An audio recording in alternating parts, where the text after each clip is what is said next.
Pon tu salud en onda en Shirley Radio. Bueno, a propósito de la calima que nos ha dicho Valdemar Andrade, ingeniero hidrometeorológico de la UCB, va a permanecer al menos en la región hasta el 15 de mayo. He querido conversar con Óscar Aldrey, doctor alergólogo e inmunólogo de niños y adultos, a propósito de cómo manejar las alergias ante la calima que, bueno, está presente en nuestro país y que va a permanecer al menos hasta la próxima semana. Buenos días y bienvenido, Óscar, qué gusto conversar contigo esta mañana. Muchas gracias, Chile. Placer saludarte, placer saber de ti. ¿Cómo Por está todo por favor, allá? Bien, por espero que favor. bien. Bueno, aquí estamos con calima. Fíjese Ya que las veo. personas alérgicas no la estamos pasando muy bien, entre las Eso es cuales cierto. me incluyo, pero creo que la pregunta es válida no solamente si la calima afecta a aquellas personas que son alérgicos de base, que tienen esta patología, o a cualquier persona que, bueno, esté expuesta de alguna manera a la calima al día a día, pues, ¿no? Por supuesto. Sí, fíjate, bueno, en principio definí un poquito qué es la calima. Hay dos tipos de calima. Tú hablaste recientemente, también se ha hablado varias veces sobre el polvo del Sahara. Es parte también del calima. En la calima hay dos tipos de partículas. El polvo del Sahara es un poco menos pesado, ya se ha hablado muchas veces, hemos escrito sobre eso. Y sabemos que este polvo del Sahara que pasó allá la semana pasada, de hecho, ya hubo quizás la última ventada del polvo del Sahara. Es lo que llaman partículas tipo A, que son partículas mucho más pequeñas en peso molecular. Sin embargo, la calima que está actual en Venezuela es más que todo por los incendios forestales. Y esta calima es mucho más pesada, tiene partículas tipo B. Y obviamente producen infinidad de problemas, no solamente a los alérgicos, como tú bien sabes, sino también las personas que no sean alérgicas, sino que se exponen a ello. De hecho, producen gran cantidad de conjuntivitis por irritación ocular de las mucosas oculares y rinoconjuntivitis. Ahora bien, el paciente alérgico, que ya de por sí tiene la mucosa continuamente inflamada, sobre todo si no está controlado, entonces, por supuesto, estas partículas encuentran una base de sustentación de mucha inflamación y pueden complicarse aún más los procesos respiratorios, sobre todo aquellos pacientes que sufren además de asma bronquial. Es muy importante tener en cuenta esto. Primero, bueno, quizás hacer campaña, eso se gustaría que se hiciese a nivel general. Quitar esa mala costumbre de estar quemando basuras, sobre todo en los pueblos del interior. Eso produce un humo demasiado pesado, con muchas toxinas. Y eso a su vez produce irritación de todas las mucosas, conjuntivales y nasales. Y ahora vienen los incendios forestales, que es propia de verdad, que vamos a durar, como tú dices, hasta el 15 de mayo más o menos.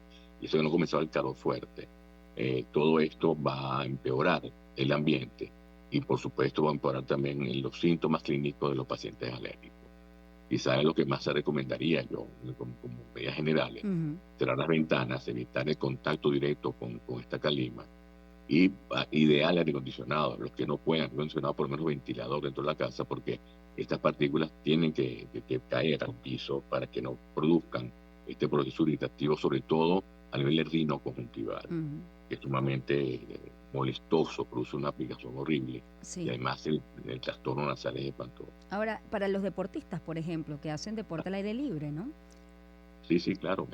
Es un problema porque la calidad de oxígeno, por así decirlo, no están respirando. Entonces la concentración están respirando más bien muchas cantidades de partículas de toxinas.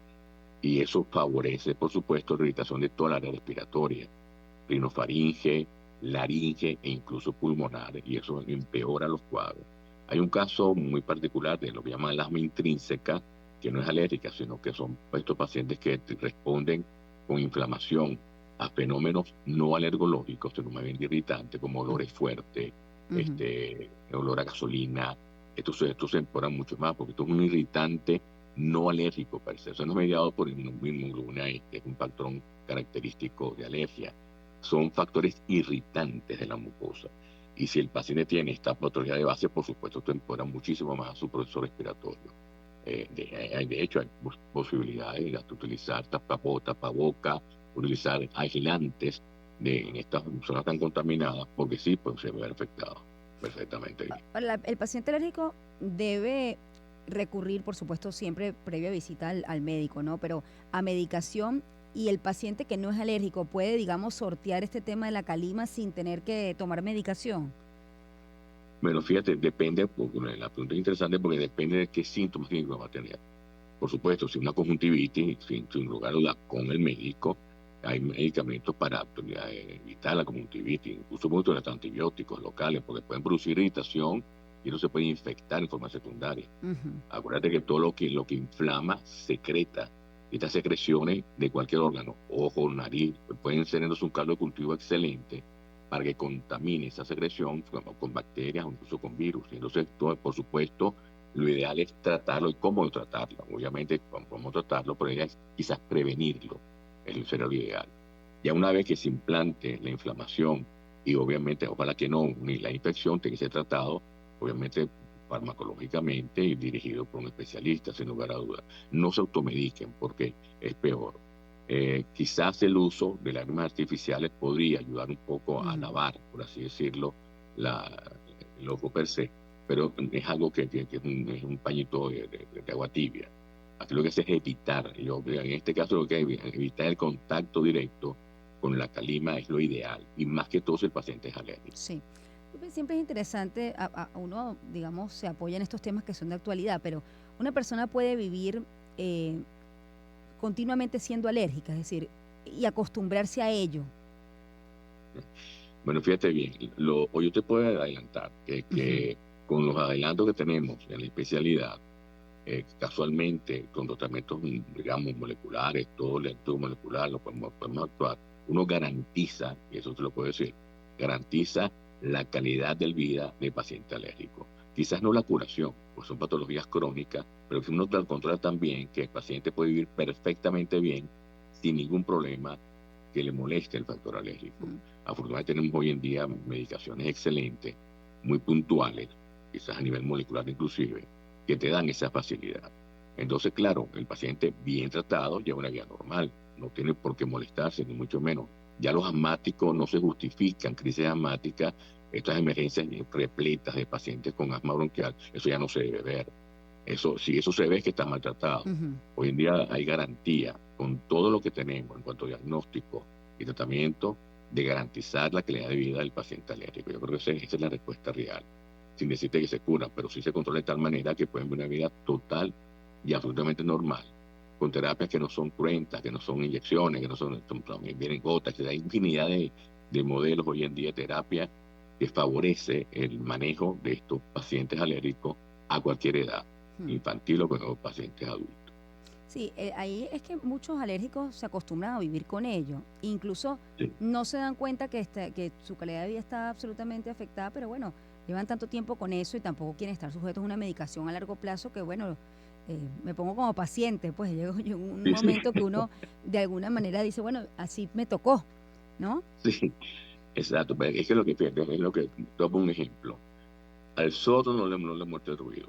Eso es cierto, bueno, pues no oye. Entonces, el punto, igual que al que no tiene olfato, no le molesta ni un tipo de olor porque no huelen. Entonces, el punto es cuando comienza el sordo, comienza a oír. Cuando el rinítico empieza a oler, entonces ve la diferencia de lo que se puede estar perdiendo. O sea, Mm. yo diría lo contrario. Sí. No que se acostumbre a lo que no siente, sino que puede existir algo mucho mejor Ujú. con terapias que no son molestosas, con terapias que son bastante asequibles desde el punto de vista de calidad de vida y verás que mejora la calidad de vida. Yo lo veo de otro punto de Sí, vista. sí, sí, no, es interesante. Bueno, los alérgicos ya cuando se enfrentan a una calima que no tienen más nada que hacer, entonces, bueno, hay que Claro, acudir de nuevo y uno se recuerda que es bastante alérgico, ¿no? De algo que así no es, puedes controlar. así es. Ahora, ¿qué es, Oscar, tú que siempre estás, digamos, en estudiando el tema alérgico hoy en día, qué es lo Mm. más innovador para el tratamiento de alergias? Mira, te puedo decir, yo diría dos puntos importantes. Lo primero, el diagnóstico. Hoy en Ujú. día los diagnósticos son a nivel molecular, es decir, ya no son tan superficiales, por así decirlo. Hoy día tenemos la posibilidad de diagnosticar el patrón molecular de cuál es el origen de esa patología alérgica e igualmente hay también medicaciones biológicas que pueden ir al meollo, al punto cardinal de esa patología. Te pongo el ejemplo, igual en inmunología, por ejemplo, es bien sabido lo que se ha adelantado en el cáncer, patología, digamos, patología de cáncer, inmunológicamente hablando, hay patologías que ni siquiera tienen efectos adversos de tratamiento, ni caída del cabello, ni mucho menos son muy puntuales. Bueno, algo similar, y por supuesto, de una envergadura mucho más adecuada Ujú. en cuestión de alergia. Es lo que llaman tratamiento molecular de alergia. Está tomando mucho auge esto, está tomando mucho auge el manejo, digamos, integral del paciente, del diagnóstico del paciente alérgico, ya no solamente con las pruebas de piel, que siguen siendo muy útiles, sino el porqué de ello. Ya hoy en día evaluamos al paciente en forma inmunológica integral, evaluando como su inmunocompetencia, cómo se puede asociar esto a factores alérgicos. Entonces ya no solamente es la alergia per se, sino el alérgico que está asociado a procesos de base de inmunodeficiencia o esto que también hoy en día hay cómo solventarlo. No, afortunadamente la especialidad ha profundizado muchísimo, de hecho es mucho más amigable el tratamiento, ya no son tantas inyecciones como antes. Digo que sí, estamos muy optimistas en el manejo de esta enfermedad. Sigue siendo, por supuesto, la enfermedad más frecuente en el mundo, la rinitis alérgica, más frecuente en la enfermedad más frecuente que hay en el mundo. Todo el mundo tiene rinitis alérgica, la mayoría. Obviamente, una patología que nadie muere de ello, pero hay una pésima calidad de vida. Cuando uno garantiza la calidad de vida de los pacientes riníticos, por supuesto que es un gran logro. Ese es el punto. Yo creo que sí hay muchos adelantos y hay cómo hacerlo en nuestro país, se puede hacer perfectamente bien. Oscar, vamos a ir cerrando con las recomendaciones nuevamente, porque bueno, la calima va a estar allí al menos hasta la próxima semana, 15 de mayo, eso se espera. Así que, bueno, cómo enfrentar a aquellos pacientes que, bueno, son alérgicos y los que no, a la calima, ¿no? Recomendaciones nuevamente. El tema de los espacios, en principio, ¿no? paciente alérgico que por favor controle, que estén controlados para que no vayan a tener mayor problema. Cerrar ventanas es fundamental. Y si tienen posibilidad de acondicionado, sería ideal para evitar que esa calima entre al hogar. Y procurar utilizar tapaboca en caso tal de que se va a salir. Hay mucha calima en el ambiente. Si pueden quedarse en casa, muchísimo mejor. Evitar salir a la calle cuando exista esta calima, porque puede producir trastornos severos, oculares y rinitis que la van a pasar mal. Y los que no son alérgicos, igual. Yo simplemente diría quedarse en casa, cerrar muy bien las ventanas, ventilación interna y evitar en lo posible estar en contacto. Y, evitar la quema de basura. Eso es importantísimo. Evitar mayor cantidad de contaminación que la que tenemos por esta calima, que es inducida fundamentalmente a la actual por incendios forestales. Sí, como bien dice, más densa. Más densa, más tóxica, más nociva. Y mucho más tóxica, así es. Bueno, Oscar, ¿dónde puede la gente ubicarte? Aquellos alérgicos que, bueno, quieran tratar esto soluciones rápidas para un tema que es a largo plazo. Bueno, con gran gusto. Yo tengo un call center 0424-251-7739. Muchísimas gracias. Bueno, por favor, gracias, Oscar. Oscar Aldrey ha sido mi invitado esta mañana, doctor alergólogo e inmunólogo de niños y adultos. Vamos a hacer una pausa, ya volvemos. Shirley Radio presentó